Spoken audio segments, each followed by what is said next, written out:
Assalamualaikum warahmatullahi wabarakatuh. Selamat pagi anak-anak kelas 4. Bagaimana kabarnya hari ini? Semoga sehat dan semangat selalu ya. Hari ini kita akan melakukan pembahasan penilaian akhir semester 1 kelas 4 tema 1. Di pelajaran tema 1 ini tentunya akan ada 5 muatan. Yang pertama PPKN, Bahasa Indonesia, IPA, IPS, dan juga SPDB. Kode A terlebih dahulu, PPKN. Pertanyaan yang nomor 1. Warisan budaya bangsa Indonesia yang sangat beragam perlu kita apakan? Apakah harus kita asingkan, atau kita lestarikan, atau kita abaikan, atau kita hilangkan? Tentunya sebagai bangsa Indonesia yang baik, kita harus selalu B, melestarikan warisan budaya bangsa Indonesia. Pertanyaan yang kedua. Sikap yang mencerminkan saling menghargai keragaman budaya yang mana? Apakah berteman dengan sesama agama saja, tidak mau berteman dengan orang lain yang beragama beda, ataukah mengikuti kegiatan di kampung yang sebudaya saja, tapi tidak mau mengikuti kegiatan di kampung yang budayanya berbeda? Ataukah C, berteman dengan siapa saja tanpa memandang suku? Nah, dari sini sudah kelihatan. Jawaban yang benar adalah C. Karena yang D, bergaul hanya dengan teman sesama suku saja, itu tidak baik. Yang ketiga. Nah, siapa yang suka makan rendang? Nah, pertanyaan yang ketiga adalah rendang merupakan salah satu makanan khas yang berasal dari daerah mana? Apakah dari Minangkabau, Sulawesi Selatan, Kalimantan Barat, ataukah Sulawesi Utara? Jawaban yang benar adalah rendang berasal dari daerah Minangkabau. Yang keempat. Nah, pertanyaannya adalah terhadap teman yang berasal dari daerah lain, kita harus bersikap saling bagaimana? Cukup satu saja jawabannya. Apabila sudah ada satu, benar. Apabila ada dua dan benar semua, maka juga benar. Jawabannya adalah kita harus saling menghormati. Selain itu, kita juga bisa menjawab dengan saling menghargai. Pertanyaan yang kelima. 3 manfaat dari bekerja sama. Nah, apabila kita punya banyak tugas, kita kerjakan sendiri, bagaimana akibatnya? Pasti tugas tersebut akan sangat lama dan sulit serta membosankan. Kalau kita bekerja sama, akibatnya yang pertama adalah pekerjaan yang berat pun akan menjadi mudah atau ringan. Dan tentunya pekerjaannya lebih cepat selesai karena banyak yang membantu. Yang ketiga, mempererat tali persaudaraan, karena dengan bekerja sama kita juga menjalin silaturahmi dengan orang lain sehingga akan mempererat tali persaudaraan kita. Pertanyaan yang selanjutnya dengan kode B. Kode B ini bermuatan bahasa Indonesia.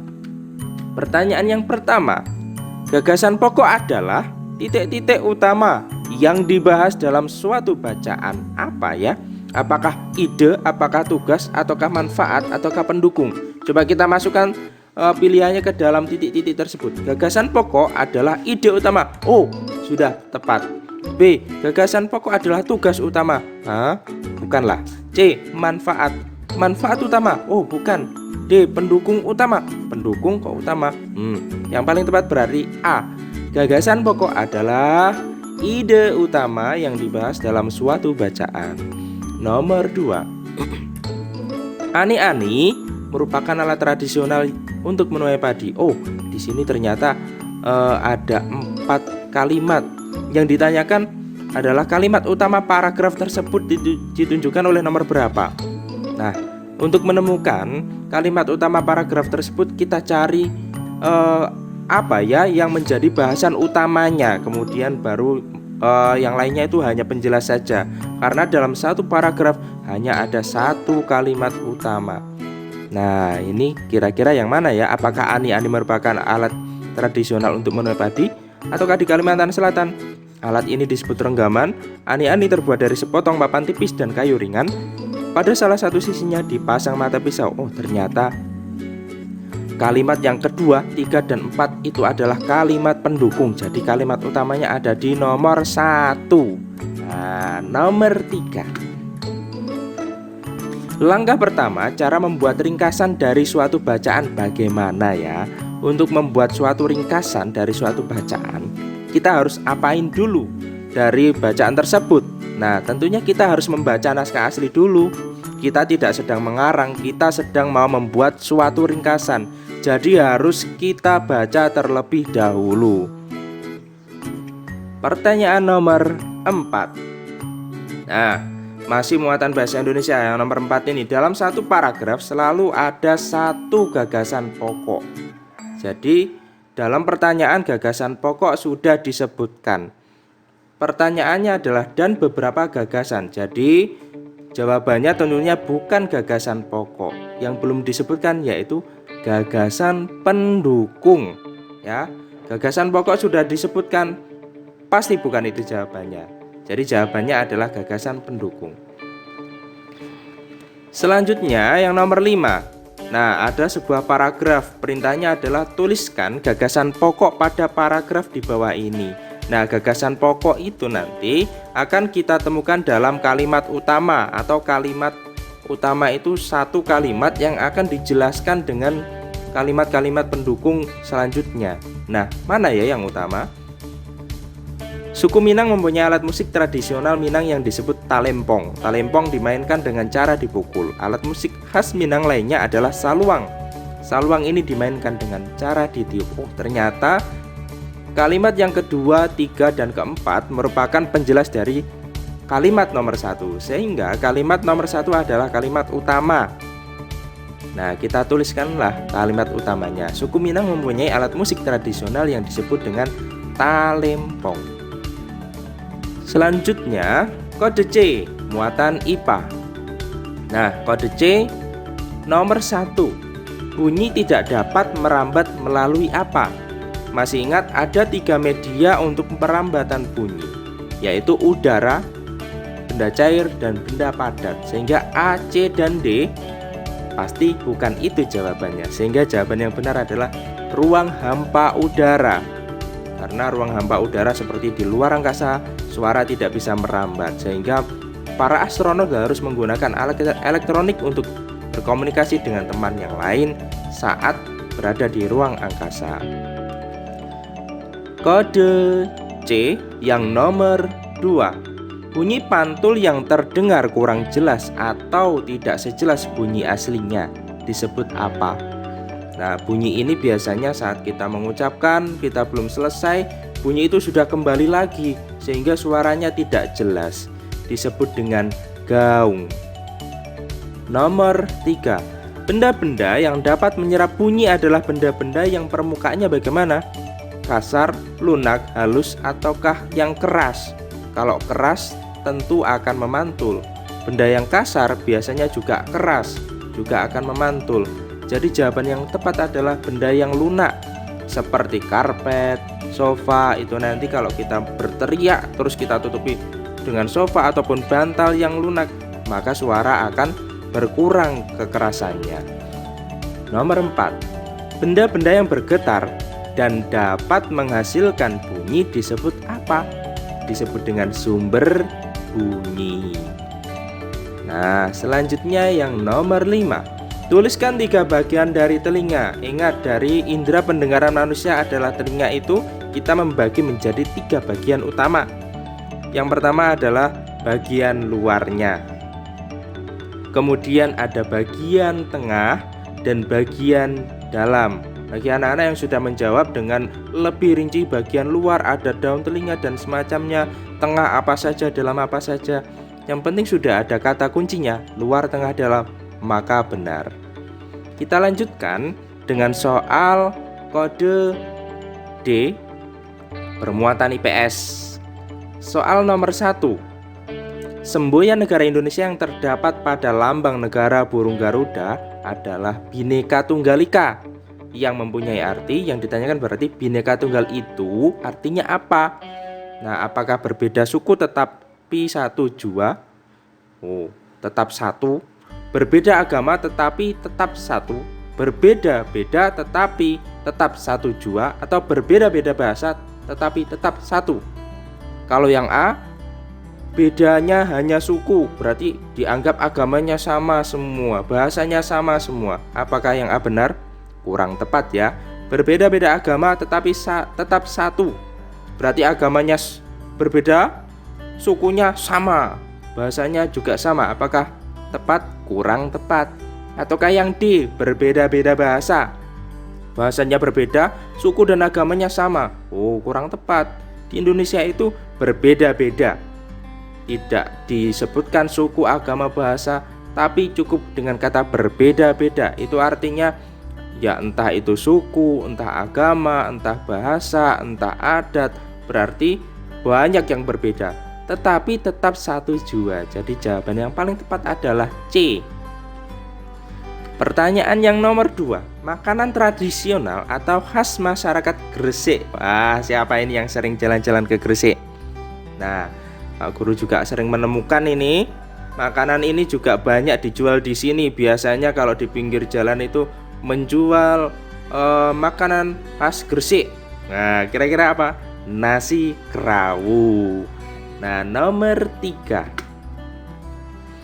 Berikut ini pasangan agama dengan kitab sucinya yang benar. Yang mana? Islam dengan kitab suci Tripitaka. Oh, tentu bukan. B. Islam kitab suci Al-Quran. Oh, betul. Kita lihat lagi yang C dan D. Katolik kitab sucinya Weda. Oh, bukan. Hindu kitab suci Injil. Oh, juga bukan. Berarti jawabannya hanya satu. B. Islam kitab suci Al-Quran. Nomor 4. Nama rumah adat suku Minang di Provinsi Sumatera Barat apa ya? Namanya adalah Rumah Gadang. Nah, ini ada di buku tema sering dibahas. Yang nomor 5. Sikap apa yang diperlukan dalam menerima keragaman agama, suku bangsa, dan budaya di masyarakat? Pertanyaannya adalah sikap. Nah, dalam pertanyaan ini diawali dengan sikap apa? Berarti jawabannya harus tentang sikap. Ya, sikap yang pertama adalah sikap saling toleransi. Karena beda agama, beda suku bangsa dan budaya, maka kita harus toleransi, kita harus memaklumi, kita juga harus memahami mereka. Kita tidak bisa mengajak mereka harus sama dengan kita. Jadi kita harus toleransi pada mereka. Selain itu, kita juga harus saling menghormati dan menghargai agama, suku, bangsa, dan budaya di masyarakat. Meskipun berbeda-beda, itu adalah suatu kekayaan yang ada di Indonesia yang tidak dimiliki di negara lain. Sehingga kita memiliki kekayaan yang lebih dari negara-negara yang lain. Kita harus bangga, kita harus menghormati, kita juga harus menghargai, serta harus saling menolong. Selanjutnya, saling peduli juga, tidak saling mengejek suku, budaya maupun agama yang lain. Pertanyaan yang selanjutnya dengan kode E. Kode E ini bermuatan SBDP. Pertanyaan nomor 1. Tari Bungong Jumpa berasal dari Aceh. Bungong Jumpa berarti apa? Masih ingat gak? Bungong Jumpa artinya apa? Ya, betul sekali. Bunga cempaka, bukan bunga kenanga, bukan bunga dahlia, dan juga bunga kamboja, tapi bunga cempaka. Nomor 2. Saat menarikan tari Bungong Jumpa, ekspresi wajah kita harus bagaimana? Tarian ini tidak melambangkan kesedihan, juga tidak melambangkan kesusahan. Namun juga tidak boleh berlebihan sampai teriak-teriak, karena tarian ini lebih ke gerakan, tidak menggunakan nyanyian-nyanyian yang banyak sekali, sehingga ekspresi wajah saja yang ditunjukkan dan juga gerakan-gerakan yang kompak. Yang tepat, jadi jawabannya adalah yang ceria dan bersemangat. Yang nomor 3. Nah, ada gambarnya nih.